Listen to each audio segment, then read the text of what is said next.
세계에서 있었던 전쟁사 중에서 백년 전쟁이라고 하는 기간으로 볼 때는 세계 전쟁 가운데 두 번째로 길었던 그와 같은 전쟁이 있습니다. 우리가 잘 아는 영국과 프랑스 사이에 있었던 전쟁입니다.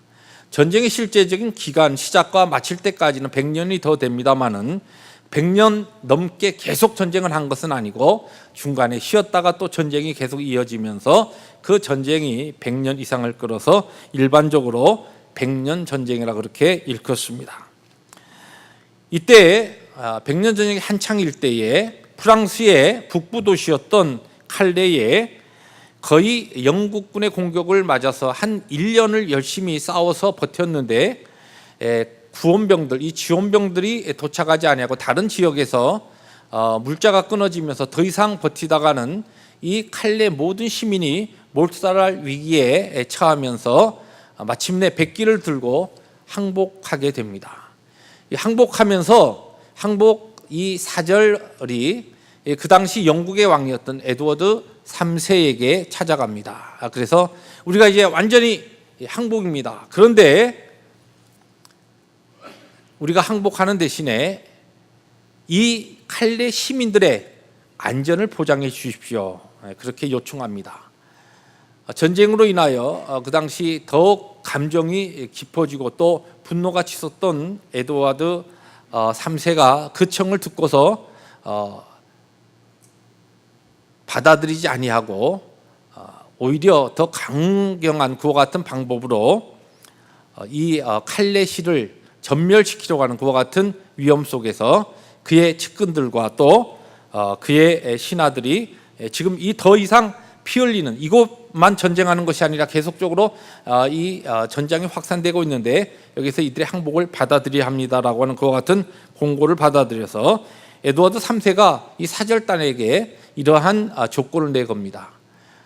지난 1년 동안 이 전쟁에서 우리 피 흘린 많은 영국군과 우리가 손해본 것을 너희들이 보상해야 될 것이 아닌가. 그냥 지나갈 수 없다. 누군가 책임을 져야 된다. 그 책임을 내가 칼레 시민들의 안전을 보장하는 대신에 너희들 중에서 6명이 대신 전체 시민을 대신해서 나와서 내 앞에 밧줄을 목에 달고서 나오면 그 6사람을 모든 시민을 대신해서 교수형에 처하고 그리고서 모든 나머지 칼레 시민들은 생명을 내가 보존하겠다. 그런 조건을 내겁니다.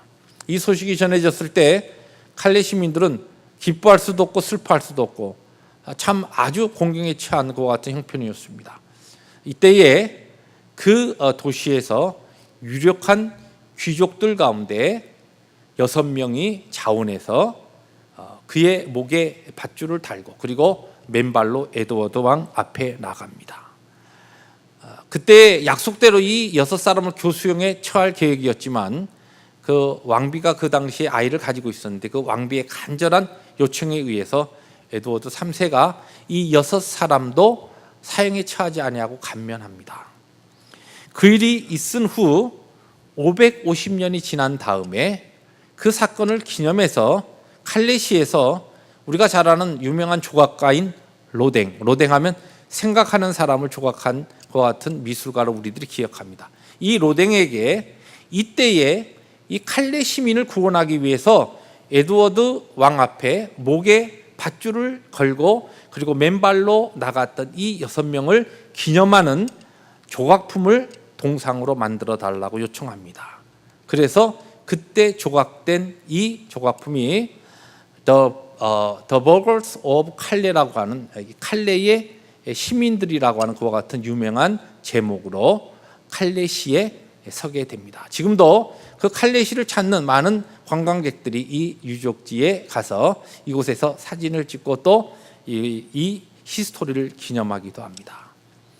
이 6명은 예수님께서 오늘 우리가 읽은 이 요한복음 12장에 있는 이 본문을 읽었는지 배웠는지 또 이것을 알게 되었는지 모르겠지만 하늘의 미랄이 되어서 자기들의 죽음을 통하여 칼레의 모든 시민들의 생명을 구원하기 위하여 스스로 나섰던 그와 같은 6명의 사람들이었습니다.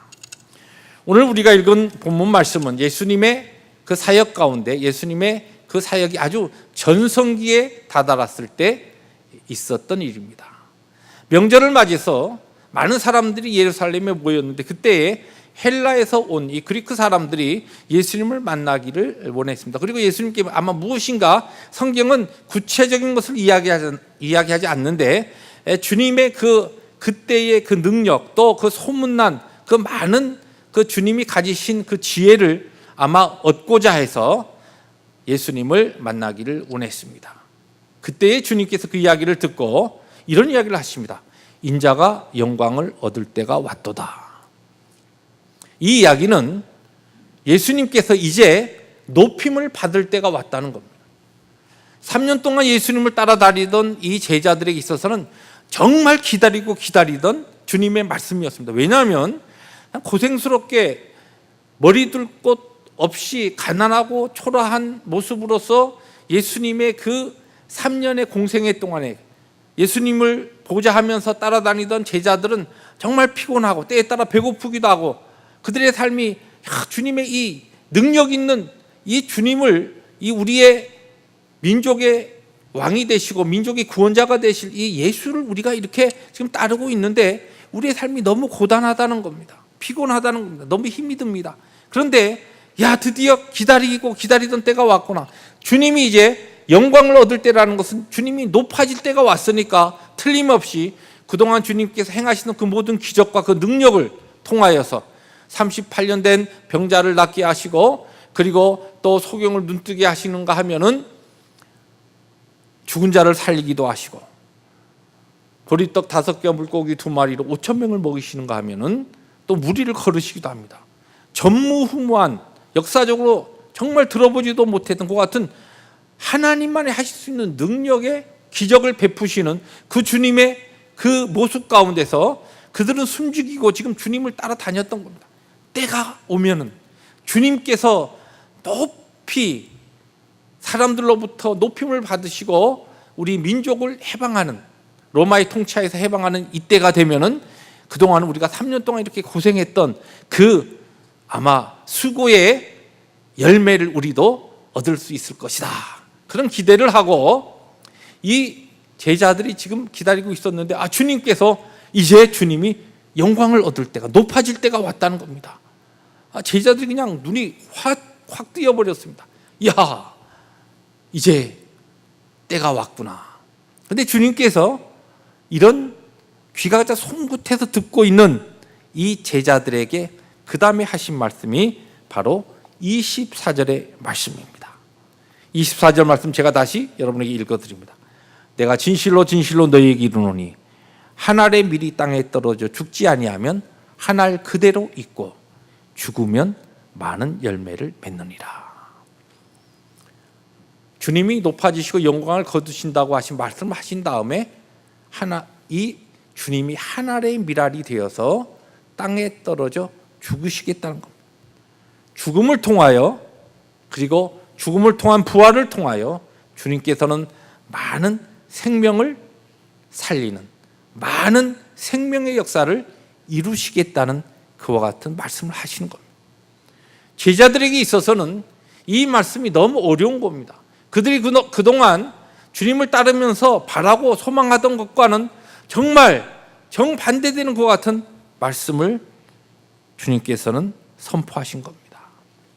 그런데 한 알의 밀이 땅에 떨어져 죽어서 많은 열매를 맺는 것이 예수님께서 우리를 구원하신 구속의 역사요. 그것이 복음이요. 그것이 바로 복음을 통하여서 구원받고 영원한 하나님의 나라의 생명에 대한 확신을 가지고 오늘 이 땅을 살아가는 하나님의 모든 백성들에게 주어진 동일한 삶의 원리라는 것입니다. 26절 마지막 절에 이렇게 주님께서 이야기하셨습니다. 사람이 나를 섬기려면 나를 따르라. 무슨 얘기냐면 주님께서 하늘의 밀알이 되어서 땅에 떨어져 죽음으로써 많은 열매를 맺으신 그것을 바로 주님을 섬기려고 하는 그의 제자들과 그의 백성들은 따라야 한다는 것입니다.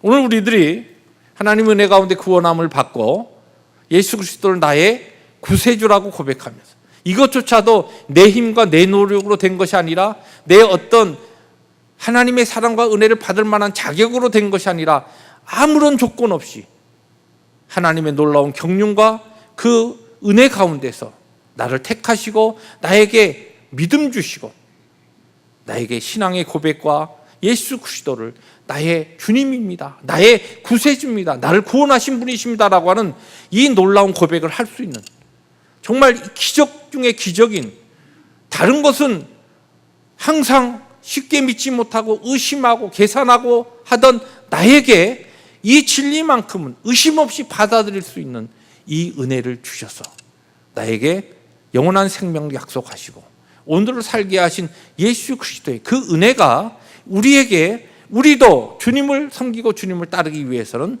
주님께서 가신 이 복음의 길을, 바로 이 십자가의 길을 걸어가야 한다는 것입니다. 그 일을 통하여 하나님께서는 오늘도 많은 생명을 계속적으로 세우시고 구원하시고 하나님의 나라를 이루어 가신다는 말씀입니다. 오늘 그러면 이 아주 너무나 단순하면서도 우리의 복음의 핵심이라고 할 수 있는 하나의 밀이 땅에 떨어져 죽는 이 역사가 우리에게 구체적으로 어떠한 의미가 있으며 우리가 정말 어떠한 모습으로 이 하나의 미랄의 법칙을 따라서 주님을 섬기고 주님을 따를 수 있는가라고 하는 것을 바로 이 24절이 가르치는 아주 이 단순한 이 문장에서 세 가지로 찾아보려고 합니다. 첫째는 여기서 지금 이 하나의 미랄의 법칙에 있어 중요한 것은 하나리라는 겁니다. 하나리여야 한다. 한번 여러분 생각해 보세요. 아이, 하나의 미랄이, 그런데 하나, 그럼 두 알이면 안 됩니까? 여러 알이면 안 됩니까? 여기 지금 성경이 기록될 때 미랄이 땅에 떨어져 죽으면 많은 수많은 열매를 맺는다, 이렇게 설명하지 아니하고 여기 보면 한 알의 미랄이라 그랬습니다. 여러 미랄들이 떨어져서 죽으면 수많은 생명의 역사가 일어난다. 틀린 말이 아닙니다. 그런데 한 알이라. 물론 이 말씀이 1차적으로 단 한 분이신, 우리의 한 분밖에 계시지 않는, 우리의 유일한 구원의 길이신 예수 그리스도의 십자가의 죽으심을 이야기하는 것이기 때문에 한 알의 미랄이라, 한 알의 밀이라, 그렇게 말씀하신 겁니다. 그러나 또 이 말씀이 사람이 나를 섬기려면 나를 따르라라고 하는 이 예수님의 복음의 원칙에도 그대로 적용되기 때문에 우리가 주님을 따르는 그 섬김의 삶에 있어서 우리가 각자 한 사람 한 사람이 내가 주님을 가신 그 십자가의 길을 따라서 땅에 떨어지고 죽는 이와 같은 복음의 길을 홀로 때에 따라서는 외롭고 고독하게 걸어가야 하는 것이 바로 이 하나의 미랄의 법칙이라는 말씀입니다. 우리가 예수 믿고 하나님의 은혜 가운데 참 기쁨으로 감사로 신앙생활하고 하나님 열심히 예배하고 사랑하고 이웃을 섬기고 교회를 섬기고 다른 사람들의 아픔을 돌보고 막 이렇게 하다가 어떤 경우에 우리의 그 같은 신앙의 그 헌신들과 그 같은 일들에 갑자기 힘을 잃고 막 낙심이 되고 막 절망이 되고, 그럴 때 어떠한 때 그와 같은 영적 위기가 찾아오느냐. 부인할 수 없는 것은 나 혼자라고 하는 그와 같은 생각이 들 때, 주님 왜 제 혼자 이 일을 해야 합니까? 왜 저만 희생해야 합니까? 왜 다른 사람들은 이런데 아무런 마음의 부담도 없이 그냥 그렇게 예수 믿는다 하면서도 그렇게 설렁설렁 예수 믿고 살아가는데 왜 저에게는 이와 같은 하나님의 부르심이 있어서 나에게 이와 같은 짐을 주시고 이 길이, 주님을 따르는 이 순종의 길이, 이 하나님의 미랄이 되어서 땅에 떨어지는, 그래서 죽는 이 길이 너무나 힘듭니다. 왜 나 혼자입니까? 왜 이 길을 나 혼자 걸어가야 됩니까? 왜 꼭 나야 합니까? 그와 같은 생각이 들 때에 우리는 탈진하게 되고 우리의 신앙의 위기가 찾아온다는 것입니다. 여러분, 그런 믿음 생활하다 그런 경험 해보시지 않았습니까? 사실 말씀을 전하는 저도 오랫동안 목회하고 사역하면서 그와 같은 영적 도전과 영적 갈등 가운데 들어갈 때가 가끔 있습니다. 왜 나는 하나님의 영광을 위해서 하나님께서 나를 부르셔서 목회 길을 가게 하셨는데 이렇게 고단한 목회를 해야 될까? 그런 생각이 들 때가 가끔 있습니다. 왜 다른 목회자들은 참 어떻게 보면은 참 편하게, 또 미국에서 목회하는 이 동기 목사들 보니까 야, 뭐 여유 있게 박 목사 뭐를 올려준다 그러면서 올려줄 테니까 한번 나와봐 뭐 그러면서 무슨 얘기인가 했더니 골프 치자고 말이죠. 참 어떻게 보면은 좀 표현이 이상합니다만은 참 팔자들 좋다. 이렇게 참 부러워할 만큼 그런 여유 있는 여유 있게 건강하게 삶을 시간을 컨트롤하면서 그렇게 목회하는 목회자들도 있고 그런데도 훨씬 더 사역도 아주 힘있게 열매도 정말 많이 그렇게 얻는 사역자들인데 하나님 왜 저는 이렇게 고단한 사역의 길을 걸어가야 합니까? 이런 그 하나님 앞에 때에 따라서 퀘션이 들 때가 있다는 겁니다.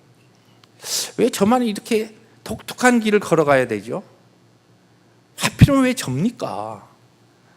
다른 사람은 보니까 다 예수 믿고 주님의 사역을 위해서 감당한다고 하는데도 참 어떻게 보면 정말 심플 마인드로 그렇게 살아가는데 왜 저에게는 복잡하게 이와 같은 길을 걸어가게 하십니까? 여러분의 주님을 섬기는 여러분의 삶의 현장에서 그런 경험이 없으십니까? 틀림없이 우리 각자의 주님의 부르심과 인도하심이 다르지만 이와 같은 마음의 아픔과 외로움과 고통이 있다는 겁니다.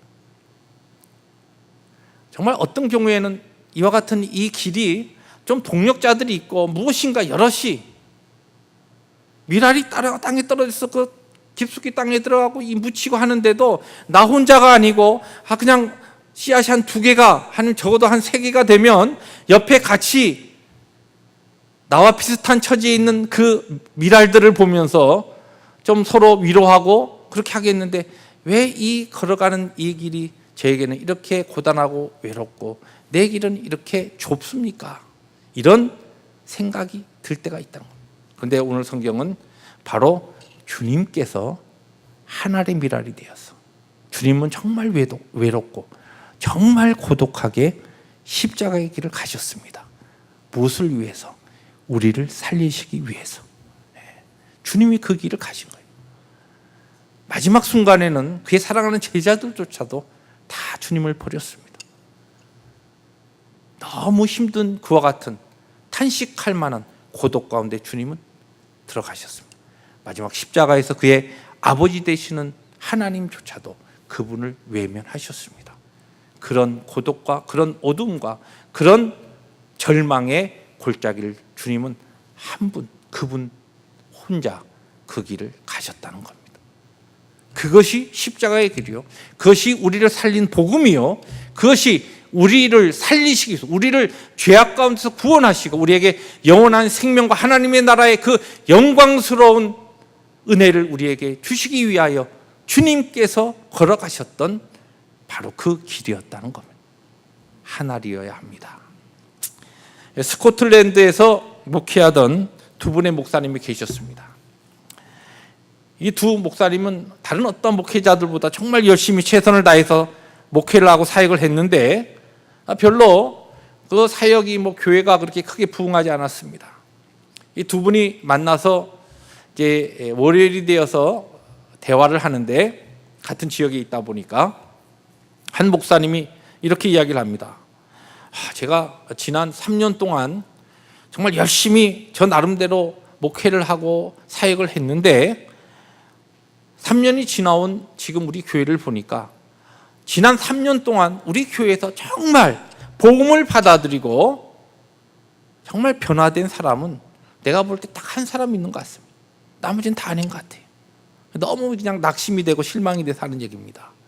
그 사람이 로버트 마펫이라고 하는 사람인데, 그 젊은 청년, 그 청년 하나만 바로 변화된 사람 같고 나머지는 3년의 목회 동안에 변화와 하나님의 말씀을 통하여 무엇인가 바꿔진 것이 보이지 않습니다. 그러니까 그 이야기를 듣고 있었던 한쪽에 또 목사님이 이야기를 합니다. 저는 지난 한 주 동안 저희 교회에 무엇인가 하나님의 강력한 부흥을 소망하면서 열심히 기도로 준비해서 한 주 동안 부흥회를 했습니다. 부흥회 마지막 날, 옛날에는 다 부흥회를 담임 목사님이 부흥회합니다. 부흥회를 끝나고 맨 마지막 날 이제 결신을 받기 위해서 헌신자를 받는데, 교인들이 그냥 아무도 안 나오는 거예요. 아무도 헌신하지 않는 거예요. 일주일 내내 말씀 선포하고, 그리고 맨 마지막 날 하나님 앞에 헌신할 분 나오세요. 아무도 안 나오는데 딱 한 사람이 나왔다는 거예요.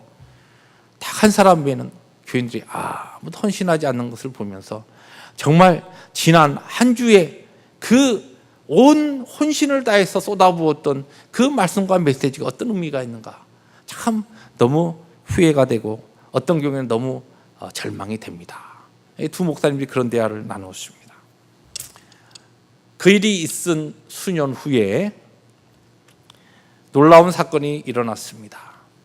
그 두 목사님들이 이야기했던, 그 한 목사님이 이야기했던 3년 동안 아무런 교회 변화가 없었지만 한 청년, 유일하게 변화된 그 청년 로버트 마펫이라고 하는 이분은 아프리카의 선교에 기초를 세우는 그와 같은 놀라운 선교사로서 헌신하고 새로운 아프리카의 수많은 영혼을 하나님 앞에 드리기 위해서 기초를 쌓았던 인물이 되었습니다.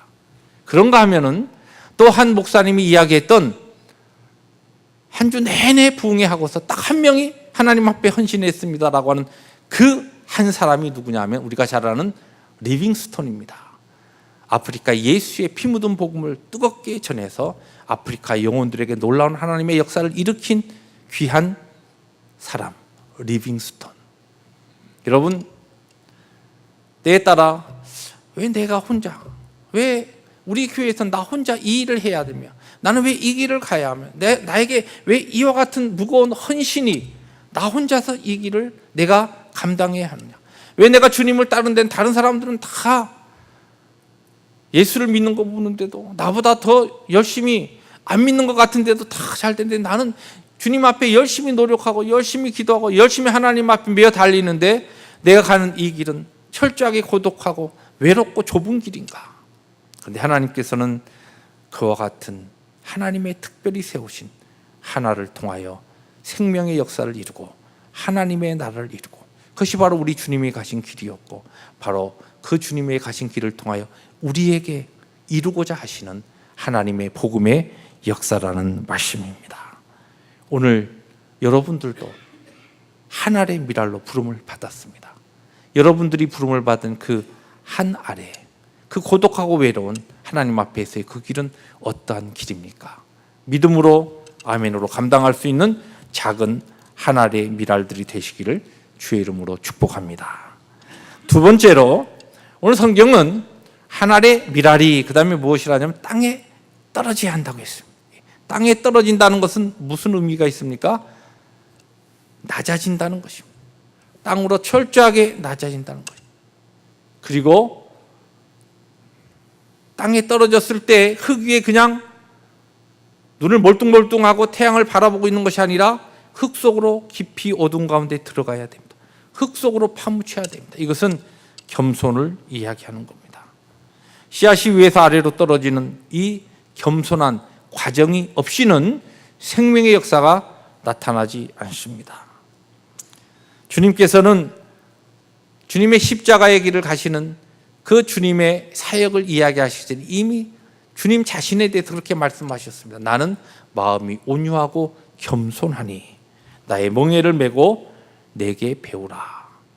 주님의 겸손을 배우라는 것입니다. 그러할 때에 겸손한 그와 같은 땅에 떨어지는 철저히 낮아지는 과정을 통하여 하나님께서는 우리에게 생명의 역사를 이루신다는 말씀입니다.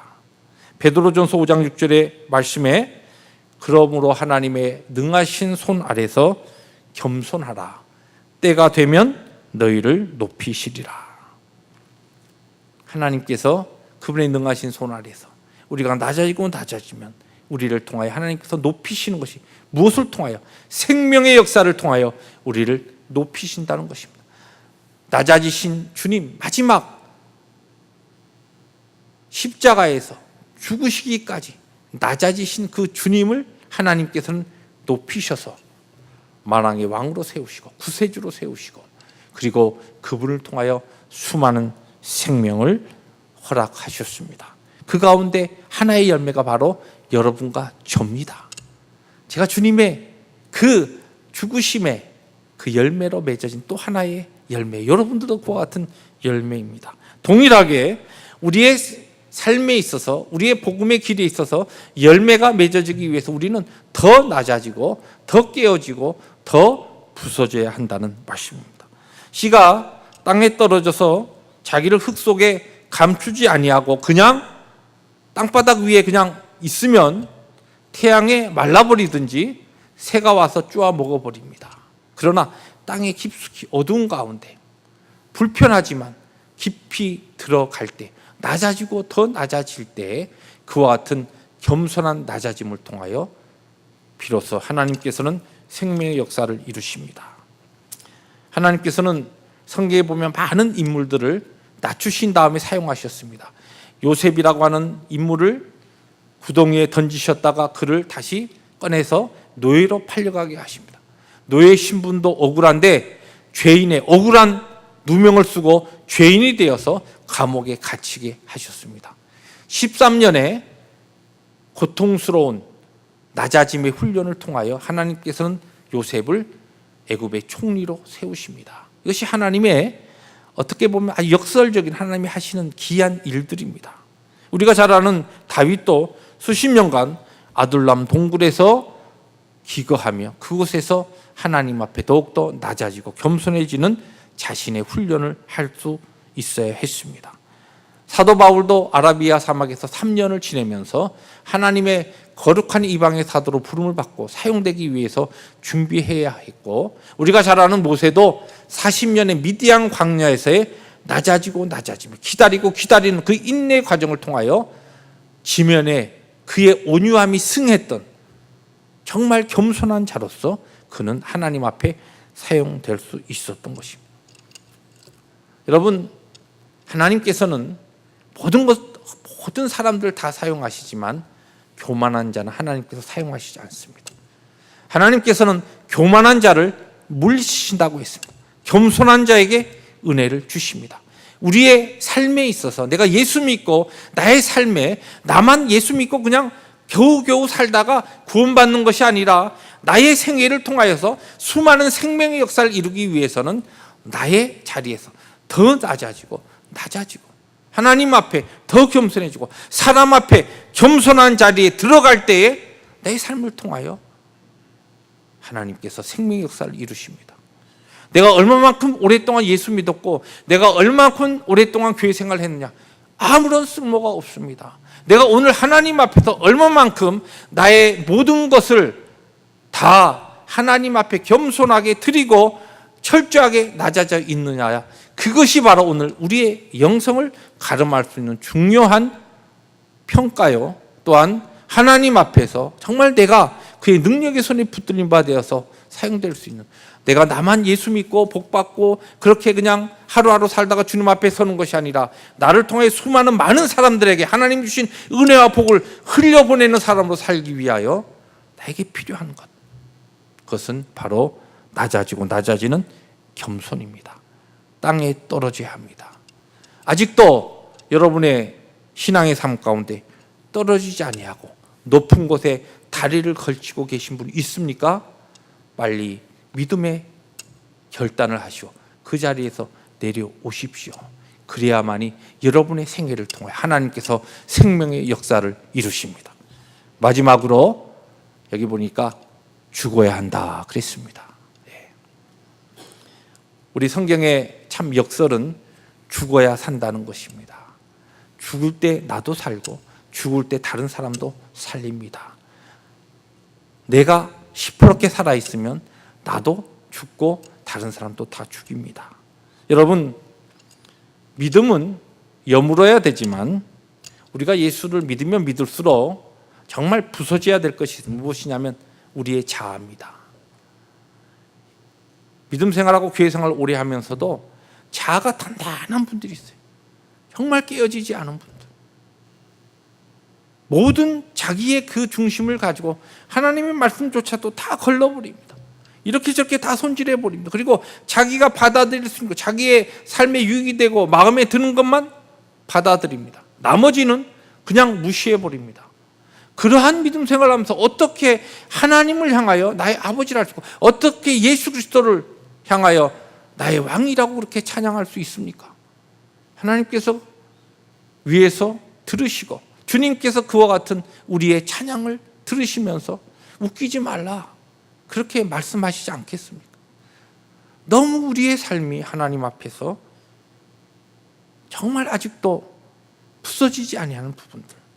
많은 신앙인들이 하나님 앞에 신앙생활하면서 신령한 은사를 구하고 신령한 은혜를 구합니다. 그러나 정말 우리가 하나님 앞에 구해야 될 은혜는 내가 고운 가루처럼 부서지는 은혜가 하나님 앞에 구해야 될 은혜입니다. 하나님, 내가 예수 믿고 신앙생활을 하면서 아직도 내가 고집스럽게 아직도 내가 하나님 앞에 양보되지 아니하고 부서지지 아니하는 나의 이 부분, 나의 강한 성격, 내 자존심, 내 화려한 내가 쌓은 것도 아니요 하나님의 은혜로 나에게 주어진 이러한 것들을 내가 붙잡고 아직도 단단하게 교만한 자리에 있는 주여 나를 부숴 주시옵소서. 부수어지는 은혜를 허락하여 주시옵소서. 이것이 우리의 기도가 될 때 하나님께서는 이러한 은혜를 입은 자를 통하여 생명의 역사를 이루신다는 말씀입니다.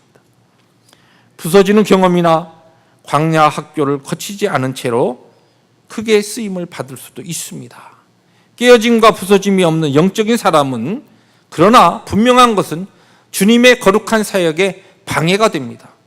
그리고 뭇사람들에게 상처를 주는 사람이 될 수도 있습니다. 그렇기 때문에 정말 나의 사역을 통하여 내 주위의 사람들이 살아나고 정말 은혜를 받고 내 사역에 아름다운 열매가 나타나기 위해서는 내가 더 죽어지고 죽어질 때, 낮아지고 낮아질 때 그와 같은 참된 죽음을 통하여 참된 하나님 앞에서의 십자가에서 예수님께서 죽으신 것처럼 나의 모든 것이, 나의 자존심이, 나의 자아가, 나의 성격이 그 십자가에 함께 죽은 바 되었을 때 주님과 함께 다시 살고 주님의 거룩한 생명의 역사가 나의 삶을 통하여 능력으로 나타나게 된다는 약속입니다. 사랑하는 성도 여러분, 복음은 예수님께서 우리를 향하여서 하신 십자가의 죽으심이 복음입니다. 그것은 오늘 요한복음 12장에 주님께서는 그것을 한 알의 밀알이 땅에 떨어져 죽는 것으로 설명하셨습니다. 이것이 복음입니다. 죽지 아니하면 살 수 없습니다. 죽지 아니하면 살릴 수 없습니다. 여러분이 부르신 우리 모두가 하나님 앞에 각자 한 알 한 알로 고독한 좁은 길로 부름을 받았습니다. 그러나 이 길이 생명의 길인 줄 믿습니다. 더 우리들이 낮아져야 하고 더 땅에 떨어져야 되고 더 하나님 앞에서 우리의 교만하고 단단한 우리 하나님 앞에 깨어지지 않는, 바뀌어지지 않는, 변화되지 않는 하나님 앞에서의 악한 모습이 하나님 앞에 변화되고 바뀌어져야 합니다. 그리고 마지막 십자가에서 주님께서 죽으신 것처럼 우리도 하나님 앞에 죽을 때에 우리를 통하여 내 가정이 살고 내 자녀의 진정한 생명의 역사가 일어나고 하나님의 교회 공동체에 생명의 역사가 일어나며 이 어두운 시대에 하나님의 생명의 역사가 능력으로 나타날 줄로 믿습니다. 이와 같은 하나의 은혜가, 하나의 밀알의 이 은혜가 이 말씀을 선포한 저와 우리 모든 성도들과 하나님의 교회에 능력으로 임하시기를, 이 복음의 능력이 우리 가운데 실제적으로 체험되기를 주의 이름으로 축복합니다. 기도하십니다.